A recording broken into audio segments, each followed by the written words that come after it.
Jesus, this son of Bethlehem? Can Jesus really bring peace? Not just to us. Can Jesus bring peace to this world of ours? Those are some very intriguing questions. And if you're honest and spend some time really pondering those questions, you'll probably have to say, you know, I wonder. Jesus can bring peace to me. I wonder if Jesus can even bring peace to this world of ours.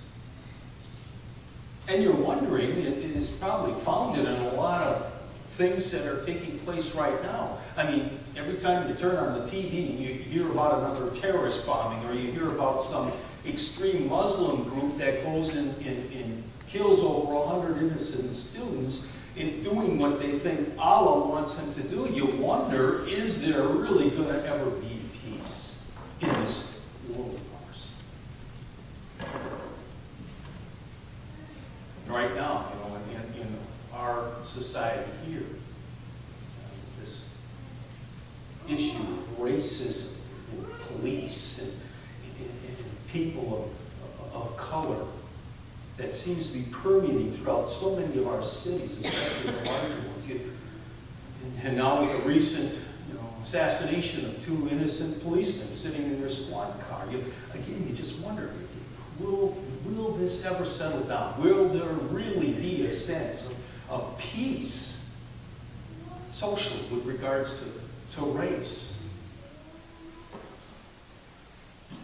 And then, we hear about Sony and the movie that they made about that dictator, in that one country, and how, he is to be eliminated, and then suddenly Sony's computers get hacked, and now our government tells us that it's coming from that country, and Sony was threatened with all kinds of acts of violence and injustice and retribution if they air that movie, and again, you just wonder, will there be peace ever in this world? Can Christ bring peace to this world?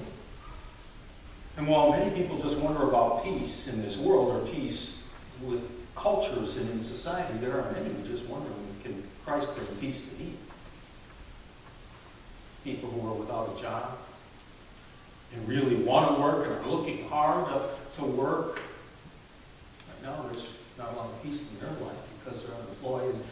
And then there are those who are with the military, who are now on their 3rd or 4th or 5th deployment, and they're probably wondering, will I ever have a time of peace in my life, in my family's life, where I can just stay at home and not have to worry about another deployment? People who are dealing with health issues, who wonder about, will they ever come to a period of peace in their life where they're not doctoring, going for this kind of therapy, that kind of treatment? Peace. There are a lot of people who wonder about it. Now I have to tell you, I don't know if there'll ever be world peace. I see myself as being an optimist, but at the same time I wonder, will there ever be world peace? I don't know. Certainly it's not going to take place in my time, or probably your time. But I'd like to think that with God and Christ, there is possibility for world peace. I'm much more optimistic about personal inner peace. I know that because of God, or because of God's Son, Jesus Christ, we can find inner peace.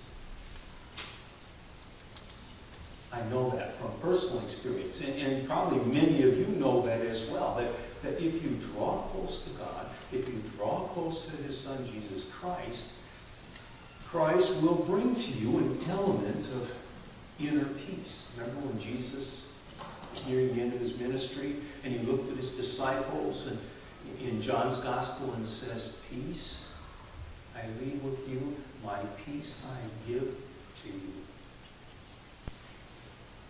Well, those disciples, He came through some pretty tough struggles, but they all found inner peace in the midst of those struggles. And some of you probably know the truth of those words as well. Some of you have gone through tough periods in your life, but as you've drawn close to Christ, you know from your experience that there has come to you a sense of peace. Now, let's be honest.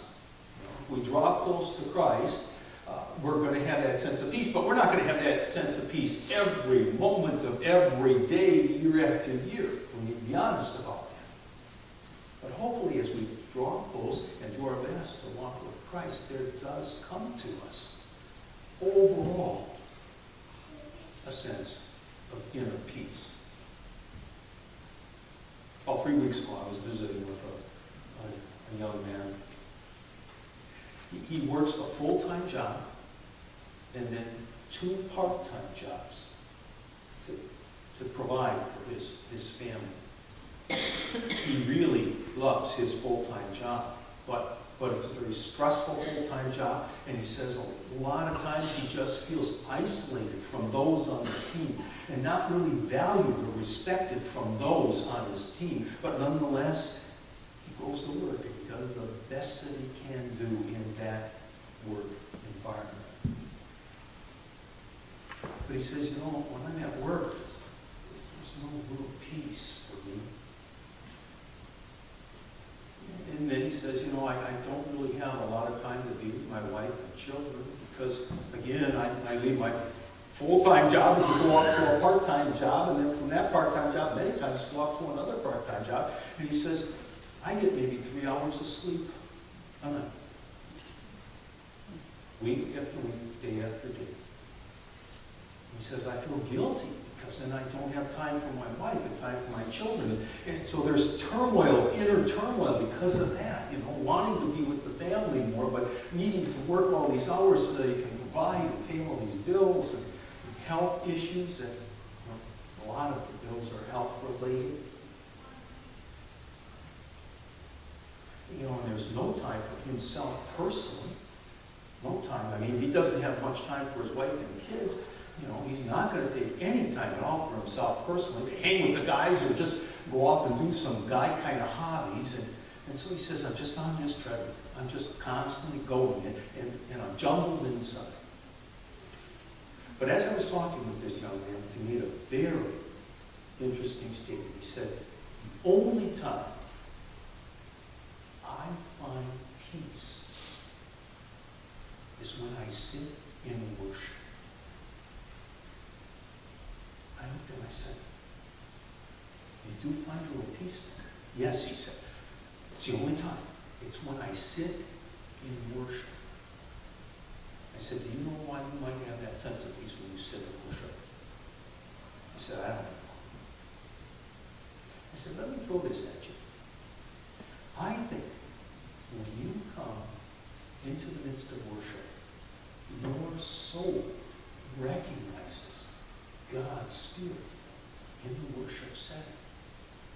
And your soul draws close to God's Spirit in that worship setting. And as your soul and spirit is drawing close to God in that worship setting, you start to taste a little bit of peace.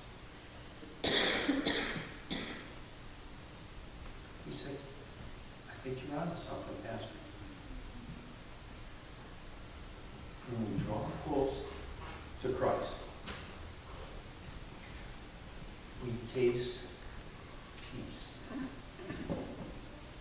Now, there's a lot of ways we can draw close to Christ besides just coming to worship. I mean, we can draw close to Christ through our own personal prayer time, wherever we are. We can draw close to Christ to find a sense of peace by picking up the good book, the Bible, and then reading it and think about it and reflect upon it. We can draw close to God by spending time just reflecting about God, or by putting ourselves in the midst of spiritual opportunities besides just worship. We can draw close to God by spending time listening to good spiritual music. Sometimes those words, those melodies just speak to our soul. There's a lot of ways that we can draw close to Christ. But again, what I'm telling you this morning is that if you make a strong attempt to do that, you have a good likelihood of tasting peace. Now, you're not going to get and taste peace every day, every moment. I said that earlier. But over the course of time, your general experience will begin to shift from a lot of turmoil to a sense of peace. You with me so far? Give me an amen. Amen. Now there's some other very practical things that you can do to also help taste a little bit of peace. Interestingly enough, about 10 years ago, Duke University did a study.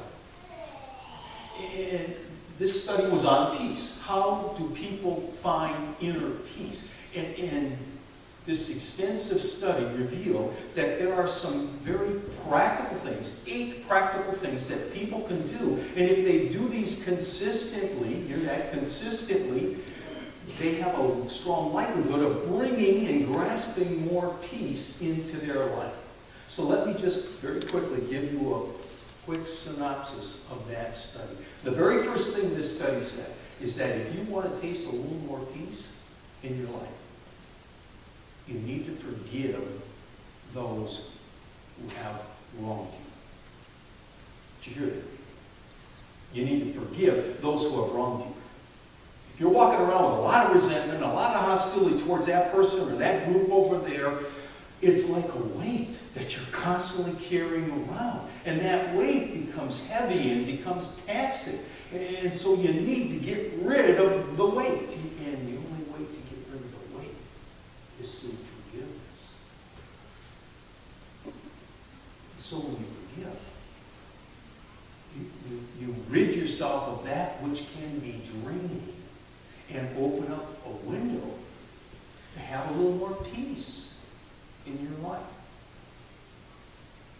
The second thing this Duke study found was that you need to let go of your own personal mistakes and failures.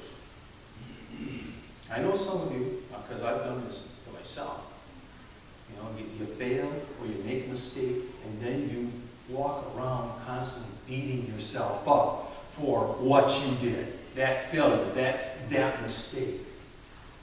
Well, again, if you're beating yourself up for what happened back here, your life is going to be full of turmoil or guilt. And the only way to get rid of that is to let go of some of those past mistakes. Yes, learn what you can, because it'll help you in the future. Stop beating yourself up and let it go. Third thing that you can do to help bring a better sense of peace into your life is to stop wasting energy on trying to change things that you cannot change. Stop wasting energy trying to change things that you cannot change. For example, you're in a work environment and you're frustrated because things need to be a lot different in that work environment. And so you're constantly expending all kinds of energy trying to change that work environment. But you know in your heart it's never going to change. But you keep working at it. And there finally comes a point where you have to realize you cannot change it. You've done all that you can. And so you either need to move on to a different work setting, or you develop some coping strategies that will allow you to continue to work in that environment and not waste energy